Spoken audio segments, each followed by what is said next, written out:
duplikatnya itu dari mana. Misalkan dari zip mode. Ini kan kalau zip mode berarti kan apa namanya? Ini kan duplikat semua kan, gitu ya. Ini coba kita coba jalankan. Nah, ini akan cuma muncul satu-satu karena kan strip mode-nya kan ada banyak dan itu kan kategorikalnya ada 4. Nah, ini kalau misalkan kita mau filter kayak gini juga bisa. Seperti itu. Nah,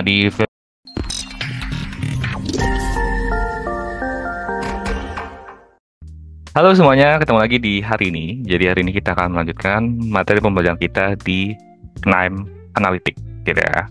Nah, di sesi sebelumnya kita udah mempelajari apa itu KNIME, gitu ya. Terus kemudian kita udah mempelajari data akses, jadi apa aja yang bisa diinput di dalam KNIME itu sendiri. Nah, kalau misalkan teman-teman perhatikan, teman-teman bisa masukkan beberapa data. Mulai dari kalau misalkan teman-teman punya datanya ada di Google Drive, itu bisa dikonekin. Ada di OneDrive, ataupun kalau misalkan teman-teman ada datanya di lokal dalam berbagai format pun juga bisa teman-teman konekkan, gitu ya. Nah, di sesi kali ini kita akan masuk ke dalam datanya, gitu ya. Kalau sebelumnya adalah bagaimana memanggil data dari luar ke dalam KNIME, dan sekarang kita akan mengolah data itu sendiri di dalam KNIME itu akan apa aja, gitu ya. Di sesi kali ini kita fokus untuk di data cleaning, yaitu fokus kita adalah filtering. Itu di mana kita akan membahas dua hal, yaitu bagaimana melakukan filtering data dan melakukan filtering duplikat di dalam KNIME itu sendiri, seperti itu. Oke, nggak usah berlama-lama lagi, mari kita coba explore untuk sesi kali ini. Yuk kita explore. Oke, kita recall kembali ya, pembelajaran di KNIME itu sendiri apa. Sebenarnya nanti ini adalah konsep teman-teman melakukan penggalian data, analitik data di dalam KNIME, gitu ya. Di dalam KNIME, teman-teman pertama akan melakukan inputting data dulu ke dalam port yang tersedia di KNIME itu sendiri, gitu ya. Nanti ini yang dipelajari di data access. Ya, kalau misalkan teman-teman ketinggalan, boleh nonton di video data access gimana caranya memanggil ketiga data, mulai dari file, plot, dan database, seperti itu. Nah, once datanya sudah ready, kita akan masuk ke dalam proses yang akan kita kerjakan, misalkan column filter, gitu ya. Nah, di column filter itu nanti ada beberapa konfigurasi yang menandakan apakah prosesnya udah sesuai berjalan atau belum. Yang pertama adalah not configure, itu ya, artinya ini belum dikonfigurasi, terus ada configure, dia udah dikonfigurasi tapi belum dijalankan. Executed itu udah selesai, gitu ya. Nanti kita bisa mendapatkan output portnya bisa kita gunakan, dan error, gitu ya, kalau misalkan ada problem ketika kita melakukan proses di dalam node-nya, gitu ya. Karena di sesi kali ini kita akan fokus ke data cleaning, kita akan coba lihat dulu data cleaning itu apa sih sebenarnya. Kalau misalkan kita lihat dari flow-nya ya, namanya data cleaning kan artinya kita akan kayak bersih-bersih data, gitu ya. Kayak kalau misalkan kita lagi di rumah, kita nyapu-nyapu agar rumahnya lebih bersih kan. Nah, itu yang dilakukan. Agar datanya itu tetap ready dan ready to use untuk di next step, kita perlu cleansing data kita yang kita miliki. Nah, tahapan yang biasa dilakukan tuh ada outlier. Outlier itu kalau misalkan ada data nih yang distribusinya anomali, gitu ya. Misalkan rata-rata data kesebarannya kayak gini, tapi ada data-data yang di titik ini, gitu ya. Kalau misalkan ini kita pertahankan, nanti akan mempengaruhi analisis kita. Misalkan nanti teman-teman menggunakan model machine learning dan sebagainya, nanti model akan cenderung untuk spesifik untuk mempelajari data outlier tersebut. Sedangkan yang fokus kita adalah data yang ini kan, untuk kita analisis. Seperti itu. Jadi kalau misalkan ada data outlier, kita bisa mendropnya ataupun kita mensubstitusi, gitu ya. Nah, di sesi kali ini kita akan coba ngedrop deh. Misalkan ngedrop kolom yang ada di dataset yang kita miliki. Bukan kolom sih, tapi row yang kita miliki, gitu ya. Termasuk kita juga lihat dari data duplikat. Data duplikat kalau misalkan ada beberapa data, terus datanya similarity-nya sama nih, antara data atas sama data bawah. Nah, kita bisa drop aja gitu. Karena kalau misalkan kita mempertahankan dan kita ngebangun sebuah model, gitu ya, dengan data yang sama semua, majemuk yang sama, gitu ya. Nanti hasilnya adalah model akan spesifik untuk bisa membaca pattern yang duplikat dibanding data all data yang kita masukkan ke dalam KNIME itu sendiri, seperti itu. Nah, fokus kita di sini ada di outlier sama data duplikat, yang mana nanti kita akan fokus ke filtering aja, seperti itu. Nah, di dalam filtering kan ada beberapa yang bisa kita lakukan ya. Pertama itu ada namanya filtering row dan filtering column. Contohnya kalau misalkan ini kita punya data yang di bawah nih. Ya, kita menggunakan node row filter, gitu ya. Artinya kita mau ngedrop nih data yang anomali yang mau kita drop. Contohnya kalau misalkan kita lihat dari distribusi data skor, data bergerak dari 10 sampai 20, sedangkan ada 100 nih tiba-tiba. Nah, 100 ini kan menjadi suatu buah outlier kan, gitu ya. Nah, kita bisa langsung spesifikasi, oh kita mau ngedrop row 5 gitu ya. Nanti dia langsung ngedrop. Yang kedua adalah column filter. Column filter kalau misalkan di dataset yang kita miliki ternyata ada data yang nggak useful gitu ya untuk kita gunakan. Misalkan column hash gitu ya. Nah, kita bisa delete column hashnya. Dan itu keseluruhan data secara keseluruhan dari atas sampai bawah. Gitu. Dan bukan hanya itu, termasuk kita bisa melakukan duplication. Nah, di duplication kita bisa duplicate row filter gitu ya. Nanti misalkan data kita ada kayak gini. Kalau misalnya Anda memperhatikan antara Eko Budi ini skornya 10-20, terus hash sama kan. Terus di sini juga ada 10-20. Artinya kan ini datanya duplikat nih. Nah, kita bisa mendrop aja nih salah satu kelompok. Ya udah ini kita drop. Nah, jadi nanti ntar datanya tinggal ini aja yang di atas. Seperti itu. Oke, cukup mudah bukan? Jadi teman-teman akan coba bagaimana ngefilterin dari row, kolom, termasuk data duplikat. Nah, di sesi kali ini kita akan coba pakai KNIME Analytics yang versi 5.4.3. Jadi kalau misalkan nanti ada beberapa node yang berbeda gitu ya, nanti harap disesuaikan gitu ya depannya. Node yang kita gunakan di sini adalah column filter, row filter, dan duplikat row filter seperti itu. Oke, nggak usah berlama lagi, mari kita coba explore di KNIME supaya kita tahu nih gimana implementasinya di KNIME itu sendiri. Yuk kita cek. Oke, ini adalah project pertama kita di KNIME. Jadi kita udah bikin bar chart gitu ya, row filter dan sebagainya. Terus kita udah data akses dan kita akan coba nih ketiga ini. Nah, kita akan menggunakan dataset yang kita udah buat di dalam membaca CSV, Excel, SQL. Nah, kita pilih salah satu. Misalkan kita mau baca di sini kan kalau kita lihat ada informasi ini ya. Nah, kita mau menggunakan data ini dan kita akan melakukan beberapa proses tahapan. Kita execute dulu ya. Di sini ada datasetnya. Oke, nah pertama kita akan coba melakukan row filter. Nah, caranya gimana sih melakukan row filter? Gitu ya. Misalkan kita masukin ini ke sini. Nanti kita bisa configure. Nah, di configure ini kita bisa filter kriteria apa yang mau kita hilangkan. Contohnya misalkan kita nggak mau mengambil second class di ship mode gitu ya. Jadi kita bisa select di sini add criterion. Terus di ship mode-nya itu kita milih second class ya. Ya. Oke. Nah, kalau udah kita klik OK sini. Jadi kan di sini kan ship mode-nya second class kan. Kita mau filter ininya. Ship mode-nya equal second class, kita drop. Nah, mekanismenya mau kayak gimana? Apakah teman-teman akan meretain atau mengcompute di kolomnya? Nah, nanti kita coba lihat. Nah, filternya apakah kebalikannya? Jadi filtering yang apa namanya? Yang match atau yang nggak match gitu ya. Itu kita bisa atur. Contoh kalau misalnya kita jalankan, coba ya. Oke, kalau ini kita mengambil yang second class aja semuanya gitu ya.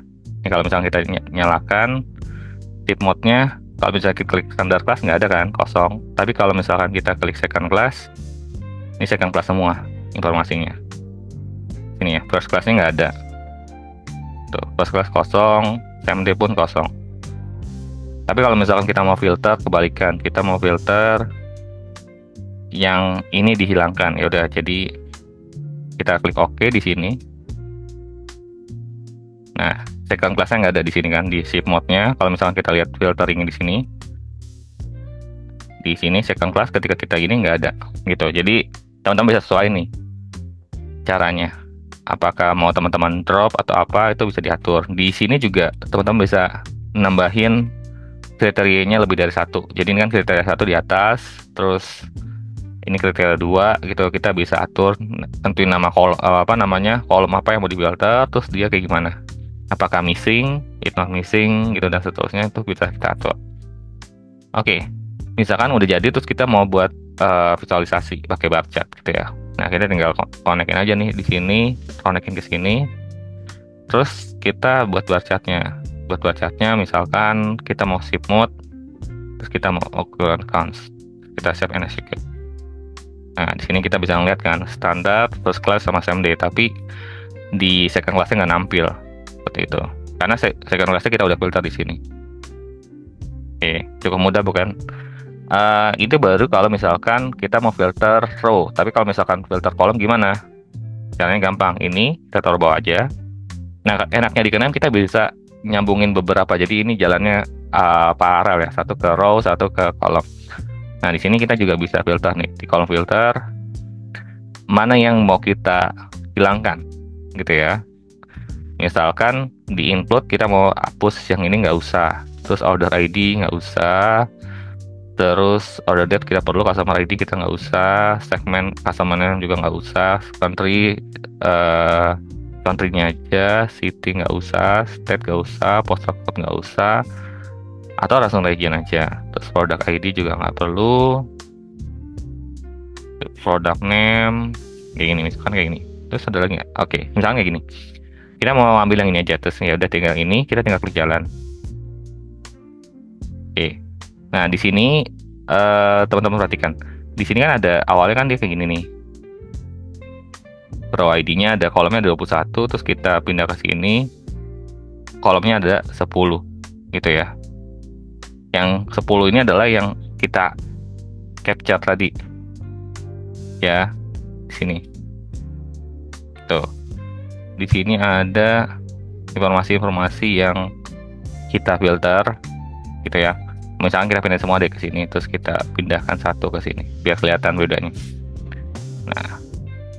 Nah, di sini kita cuma ngambil order ID aja nih di sini. Terus kalau misalkan kita mau ambil lebih dari, misalkan cuma ngambil ship mode dan profit gitu ya. Nah, kita juga bisa ambil filter.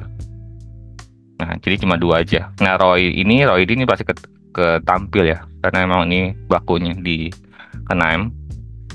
Jadi gitu, teman-teman bisa cara kayak gitu, ataupun kita bisa wildcard gitu ya. Misalkan ada tulisan ID gitu ya. Kita kita wildcardnya. Nah yang ID itu cuma row ID ya. Sini. Oke. Di sini. Nah, coba ya. Nah, di sini dia nggak nampil karena lagi nampil semua ya, karena di sini kita mindahin item-itemnya ke kanan. Di sini di wildcard-nya, ya.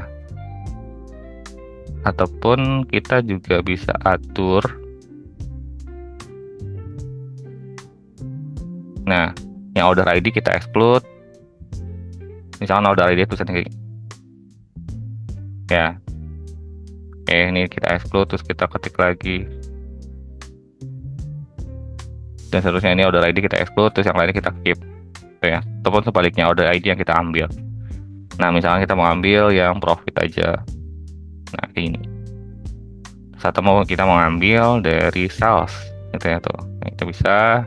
Ataupun nomor regek pun misalkan yang ID. Ini kebaca nggak? Oh, nggak bisa. Ini order. Ini order ID. Seterusnya. Terus ada type, ya tipe datanya mau misalkan ambil yang numerik, atau mau ambil yang string aja, atau mau yang ambil double.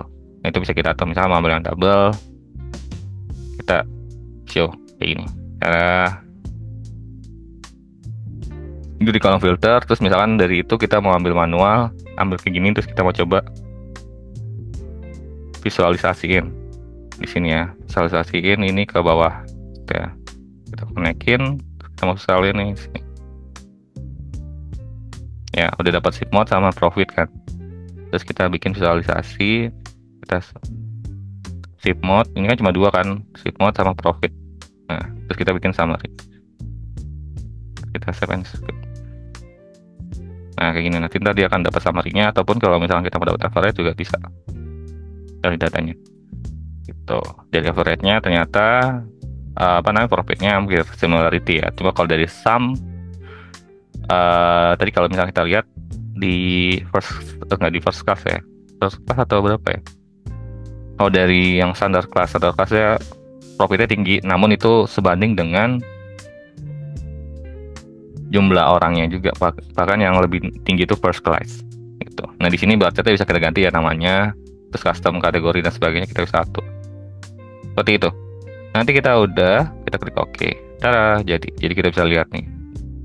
Oke, itu kalau misalkan apa namanya, kalau filter sama raw filter. Tapi kalau misalkan duplikat, kita tinggal connect di sini, kita atur di sini. Nah, ada duplikat raw filternya. Jadi yang indicate duplikatnya itu dari mana? Misalkan dari shape mode. Ini kan kalau shape mode berarti kan apa namanya? Ini kan duplikat semua kan, gitu ya. Ini kita coba jalankan. Nah, ini akan muncul satu-satu karena kan shape mode-nya kan ada banyak dan itu kan kategorikalnya ada 4. Nah, ini kalau misalkan kita mau filter kayak gini juga bisa. Seperti itu. Nah, di duplikat raw filter ini kita bisa atur. Jadi kayak tadi ya, manual, wall chart-nya, regect, type, dan seterusnya yang bisa kita atur. Terus mekanisme duplikatnya apakah remove yang duplikat atau kita nge-keep yang duplikat.